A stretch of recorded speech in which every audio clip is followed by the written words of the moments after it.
बड़े कमाल की बात कही है कि अगर जीवन में पांडवों सा संकट आएगा तो याद रखना, हिस्से में भगवान श्री कृष्ण के जैसा सारथी भी अवश्य आएगा।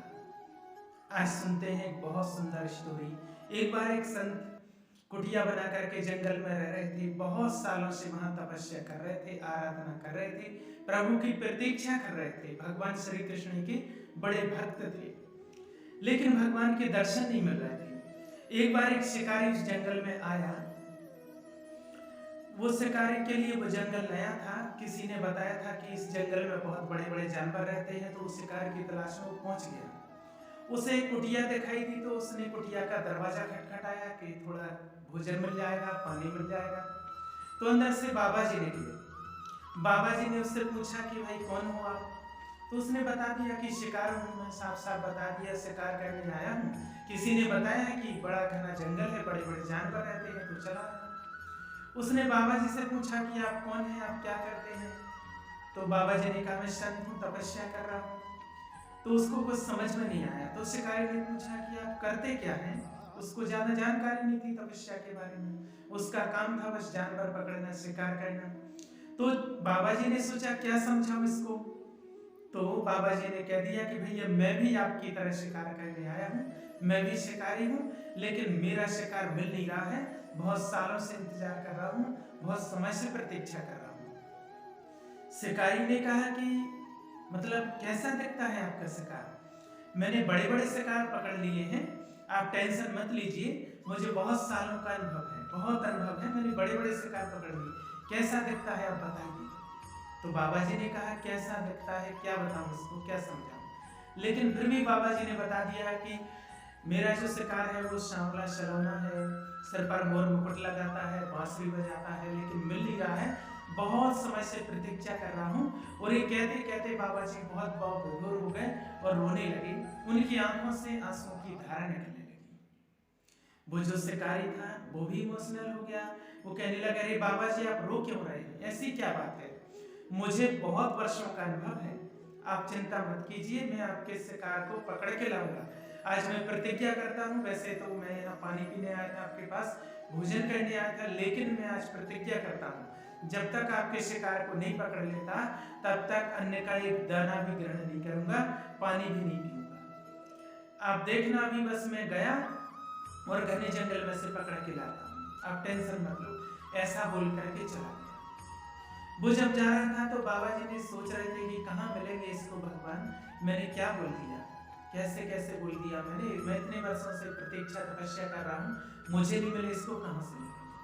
शिकारी गया बड़े घने जंगल में, जाल बिछा दिया, पेड़ के ऊपर बैठ गया, प्रतीक्षा करने लगा कि वो शिकार आए, सिर पर मोर मुकुट हो, बांसुरी बजाते हुए, सांवला सलोना हो, उसको पकड़ के ले जाओ। कोई आया नहीं। एक दिन बीत गया, 2 दिन बीत गए, 3 दिन बीत गए।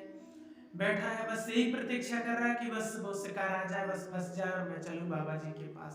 बहुत परेशान। जब 4 दिन बीत गए तो भगवान को लगा ये तो जाने वाला नहीं है, टस से मस नहीं हो रहा है, बैठा है मेरे इंतजार में। तो भगवान स्वयं प्रकट हो गए, वही रूप जैसा बाबा जी ने बताया था, और खुद ही चलते चले आए और चलते चलते चले जा रहे और खुद आकर के जाल में फंस गए। और उसकी नींद लग गई थी शिकारी की, पेड़ पर बैठे बैठे, और जैसे उसकी नींद खुली और चिल्लाने लगा शिकार तो फंस गया, मिल गया मिल गया, और दौड़ते हुए फटाफट आया और जाल को उठाया और कंधे पर रखे भगवान को और बाबा जी की कुटिया तरफ चल दिया। और कहने लगा भगवान से बहुत दिनों के बाद मिला, जाने नहीं दूंगा, बहुत परेशान है वो, पता है तुम्हें, कितने दिनों से इंतजार कर रहा है। और ले जाकर के उस जाल को कुटिया के सामने बाबा जी की रख दिया और दरवाजा खटखटाया और कहा बाबा जी से शिकार मिल गया। और बाबा जी ने जैसे दरवाजा खोला और साक्षात प्रभु खड़े थे, वही रूप जैसा बाबा जी ने बताया था। और बाबा जी पैरों में पड़ गए और कहने लगे हैं प्रभु, इतने वर्षों से प्रतीक्षा कर रहा हूं, आपने दर्शन नहीं दिए, और इस शिकारी को आप कहां मिल गए? भगवान ने कहा इसके भाव तुम्हारे भाव से ज्यादा ताकतवर थे, ये संपूर्ण भाव से मेरी प्रतीक्षा कर रहा था। तुम तो जब तपस्या करते हो तो कुछ ना कुछ ख्याल आ जाता था, कुछ ना कुछ विचार आ जाता था, आपका मन यहाँ वहाँ भटक जाता था, लेकिन इसके मन में कोई विचार नहीं आया।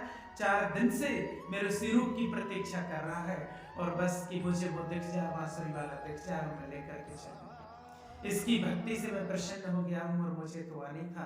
4 दिन से मेरे इंतजार में बैठा हुआ था। बाबा जी ने हाथ जोड़ लिए, प्रणाम किया, आंखों से आंसू बहने लगे और कहने लगे, प्रभु आपकी लीला अपरंपार है।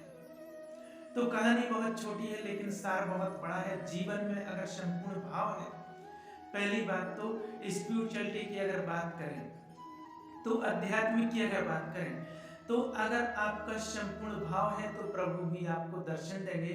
दूसरी बात, अगर रियल लाइफ की बात करें, प्रैक्टिकल जो लाइफ जी रहे हैं, इसमें अगर आपके संपूर्ण भाव हैं तो जो आप चाहते हैं वो मिलेगा। बस आपका ध्यान नहीं भटकना चाहिए, बस संपूर्ण लगन और निष्ठा से कार्य करें, मेहनत से करें तो आपके लिए जरूर सफलता मिलेगी। तो करो कुछ ऐसा जो करना चाहे दुनिया आपके जैसा। ओम शांति।